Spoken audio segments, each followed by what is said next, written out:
Adelson? How you doing? Just want to give you this. Listen. No, don't be scared. Listen, just want to let you know that we know that your family has been taking care of Katie and her friend Hugo for quite some time after your problem up north has been resolved. And I want to let you know that my brother, he's incarcerated. He helped your family with this problem you guys had up north. And we want to make sure that he's going through some rough times. And we want to make sure that you take care of what he's going through, the way you're taking care of Katie and Hugo. Well, this will explain it. Thank you. The famous or infamous bump. This is when the Adelsons stopped talking about the case and investigators wanted them to start talking about it again because they had wiretaps going. And you've got an undercover agent bumps into Donna Adelson and hands her an envelope and tries to get her talking, saying that he's connected to one of the hitmen. Let's bring in Court TV anchor Julie Jenaé, is joining us live from the courthouse in Tallahassee. Julia, great to see you. So the bump happens. What does Donna Adelson do after this bump? Well, first of all, she keeps her composure. She looks around just a little bit and then she walks away. And one thing that stuck out to me when I'm watching this, I'm betting that the jurors are thinking this is a very different looking Donna Adelson than we're seeing inside of the courtroom. I mean, this was more than a decade ago that she would have been in this bump, well, 9 to 10 years ago. And she, even when she was arrested, looked different than she looks now inside of the courtroom. Her hair is a different color. She's told the court that she's gained a lot of weight since being behind bars because she said they're only feeding her carbs inside. But after that bump, she puts this note that she was handed by that undercover agent into her purse. And we got to look at that note. It's essentially this announcement, news announcement, a year after Dan Markel's death, that the police are asking for the public's help. And there's $5,000 written on it, a phone number, insinuating, according to this shakedown that the police were trying to give to Donna, or make her think she was having that.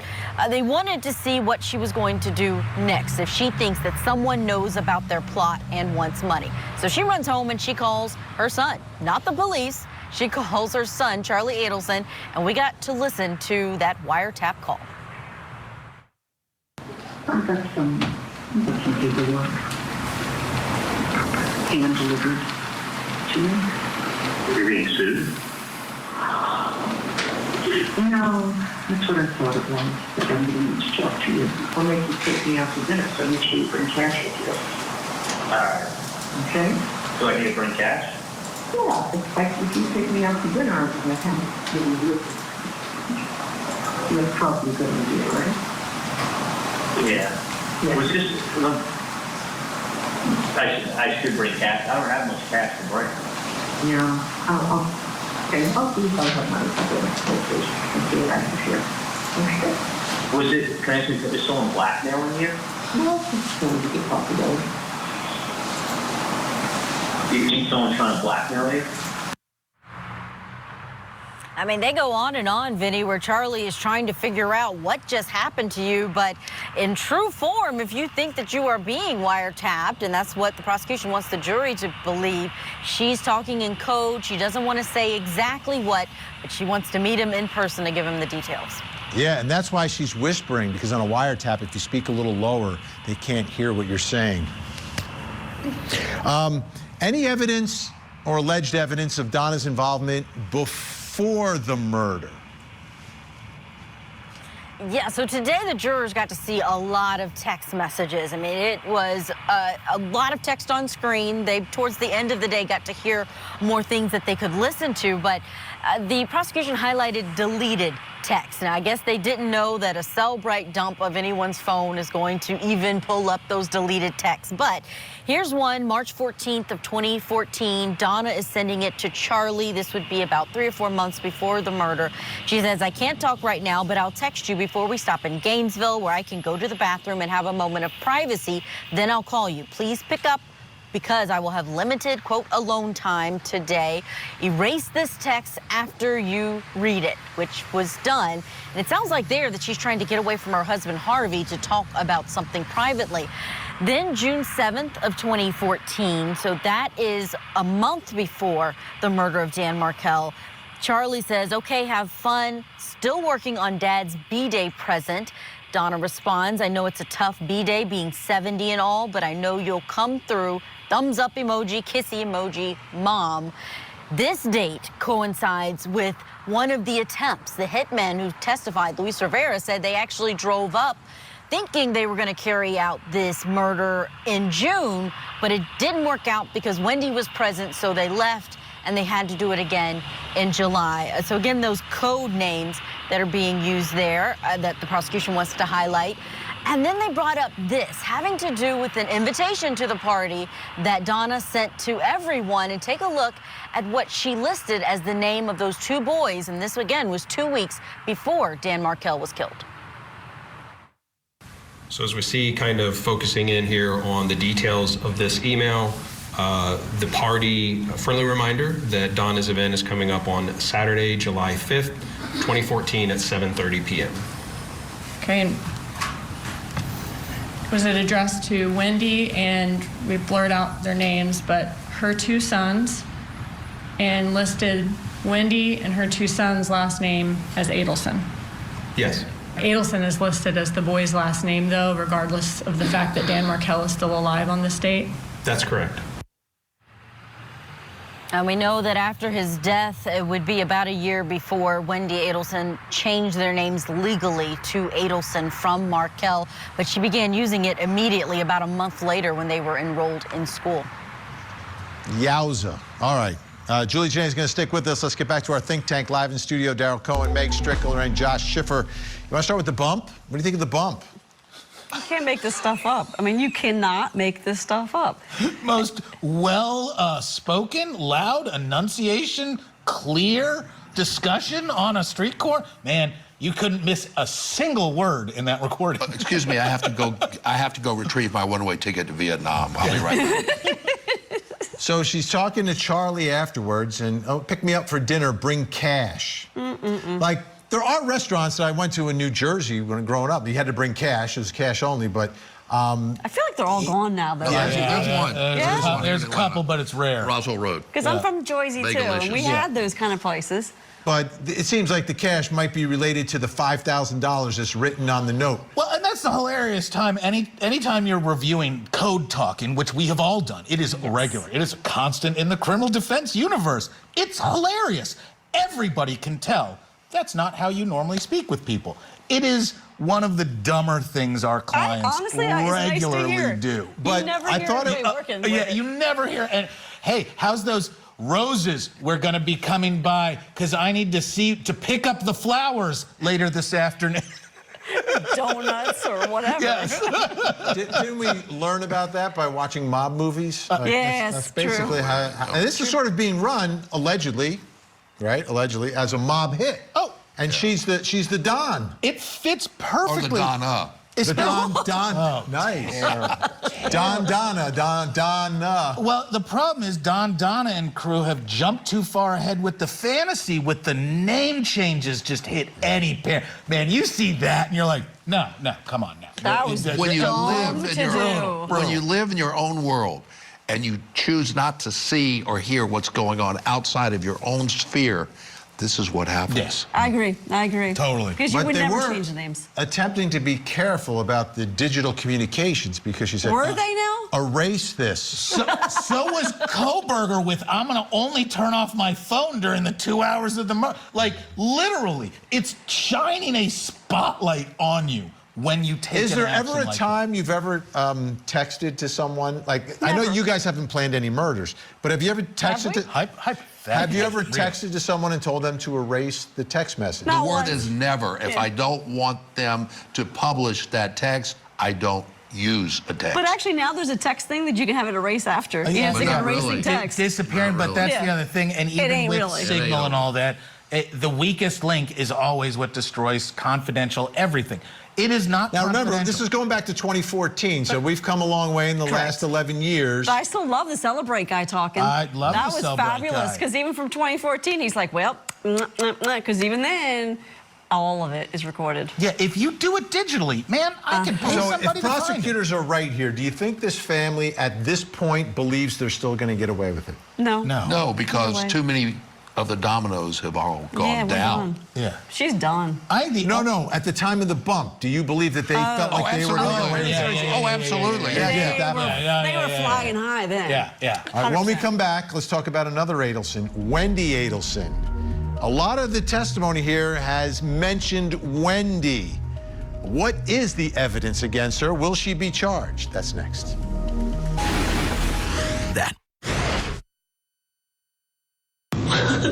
Is there any way that you would think somebody tried to kill my ex-husband? They should be prosecuted to the full extent of the law. regardless of who it is? I mean, it would be different if I thought it were my brother, but I don't think it was my family. That was, I don't think it was my family, but yeah, my brother Charlie did say something about a hit. No, it was a joke. He's always joking. No, but it's not my, she was, I mean, that interview was really strange from the beginning. The way she spoke about her family almost immediately after Dan Markel was murdered. So let me bring back in Court TV anchor Julie Jenaé down in Tallahassee covering this trial. She knows everything, inside and out, upside down. Julie, so Wendy wanted to relocate with the kids down to South Florida. We know that's a big part of the alleged motive in all of this, but that was denied. But she was apparently still getting ready to move? Yeah, that's some of the evidence that came out today from the prosecution's standpoint. Like you said, that interview that she did, it was pretty strange. You don't know what she knew, how much she knew, is she deflecting? But it's a big question that so many people here in the gallery that are watching this trial, when they talk to me, the first thing they want to know is, what about Wendy? Is there going to be a trial for Wendy? I surely don't know, but we'll see what happens at the end of this trial. But it's confusing because on the stand, she was very accepting of the relocation. That's what she told these jurors in this trial, that she had come to a point that she was okay with the relocation. She was settled into this is what's going to happen. It was stipulated to by Wendy's side and Dan's side that it would be dismissed with prejudice, essentially. The judge had said no relocation, and that's with prejudice, which was stipulated to. But then there was this mention today that she had canceled her cable about 2 weeks before the murder. And Georgia Kappelman had to give a little context to that from the investigator on the stand. But basically, she said, does that suggest that she knew she would be moving around? Cable is for just a home. She switched to streaming, meaning she might need to have access to something that would be mobile. And that cable, you really couldn't do that back in 2014. So something could have changed, and it could be what Jeffrey Lacoste said on the stand, which was that Charlie had let her know he was looking into hiring a hitman. Wow. All right. And this has become an issue because of some testimony earlier in the trial about Wendy and Dan's schedule. Did Wendy ask Dan if he would be in town at the time of this murder for hire that was being set up? Yes, she did, and we saw the text message. The jury saw this text message. They've gotten information that may be confusing them a bit because we had Luis Rivera, the hitman, on the stand saying that Wendy is the one who told Katie, who told us, that Dan was going to be out of town, so you had to hurry up and do this on July 14th. But then you had Katie on the stand yesterday saying, no, Wendy never told me that. I got it from Charlie. But it could be that Charlie got it from Wendy. And take a look at the text message that Wendy sent to Dan, asking him specifically, are you in Tallahassee, July 14th? That's the day of this, that's a few days before the murder would take place, July 14th to July 18th. I want to know if I can have the kiddos on the 16th. Thanks. And Dan replies, yes, you can. All right, one more item here relative to Wendy, which is the TV repair. This has always been another one of those strange facts, but potentially very important. Potentially very important. We've talked about the code words. The prosecution believes that the code word TV has to do with the murder of Dan Markel. It's what Charlie said when he made this bad joke about, I bought you the TV because it was cheaper than hiring a hitman. But oh, by the way, he's now been convicted of hiring hitmen. But take a look at the text message that Donna sent to Wendy. And Donna set all of this up. She said, Best Buy just called me and I told them to confirm with you. They are on their way over to help you now with the TV set in your living room. And remember, this is a situation where Wendy said her TV was smashed. Her boyfriend, ex-boyfriend now, but boyfriend on the stand who testified, he said that she had him come over and look at the TV and it looked smashed.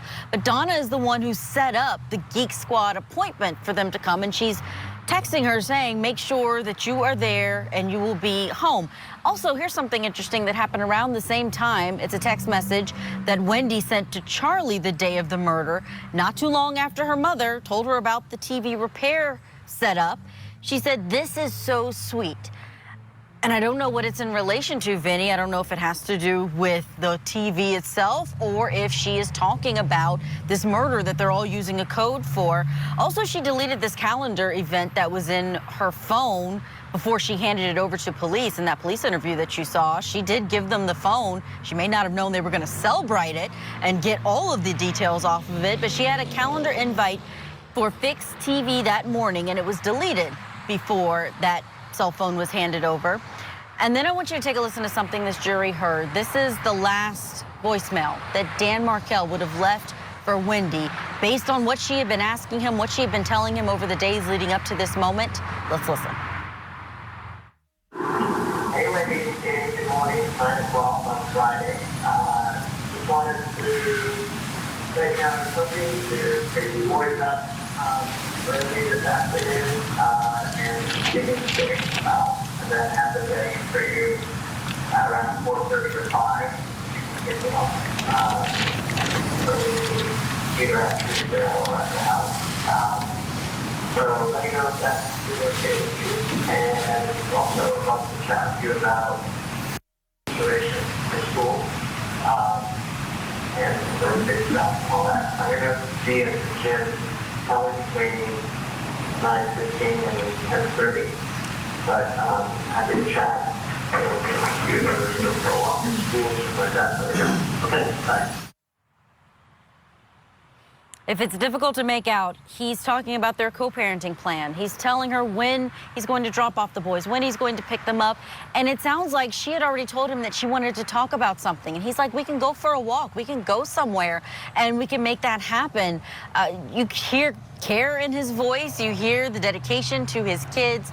It's just a reminder of who the victim is in this case and his patient family that has had to wait so long for full justice for his death. And Julia, one quick point in that message he left. He said he was going to be at the gym and gave the times.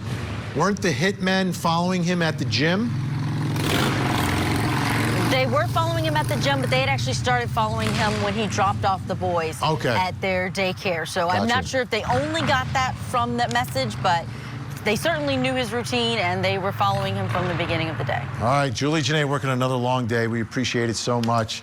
Live in Tallahassee. Okay, Think Tank still with us here in studio. Daryl Cohen, Meg Strickler, Josh Schiffer. What do you think about what we're hearing in Donna's case about Wendy? I'm wondering if TV actually should be TBD, to be dead. Just wondering. I think they're laying the foundation, to use a legal term, for the trial for Wendy. They saved the best for last. They planned all of these trials to kind of make it be a cinch case for the last person, Wendy. Yeah. And here's one thing that a lot of people are wondering, though. Like, they're hearing a lot of this evidence about Wendy. Does any of that help Donna?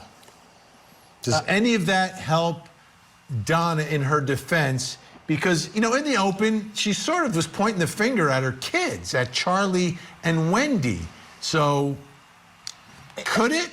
Could they put too much evidence in that seems to implicate Wendy that would hurt the case against Donna? I don't think it hurts the case against Donna because I think the case against Donna has just been so strong with the witnesses that have come out, many of whom have already been convicted and are serving prison and don't have self-serving motives.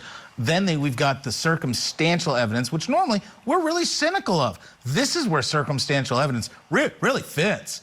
Because now that we're looking at these messages in context with what we already know has been proven, that's why prosecutors love circumstantial evidence, because the confirmation bias, you can't read that stuff and not go, oh, I see what was going on there. It might help her a little bit, but it doesn't really matter. Guilty beyond and to the exclusion of every reasonable doubt is what we need for a conviction. They're going to get that. Now, whether or not they can say, well, maybe she was sort of dragged in or not, but she still did it. She still was Miss Mastermind. She was the Don.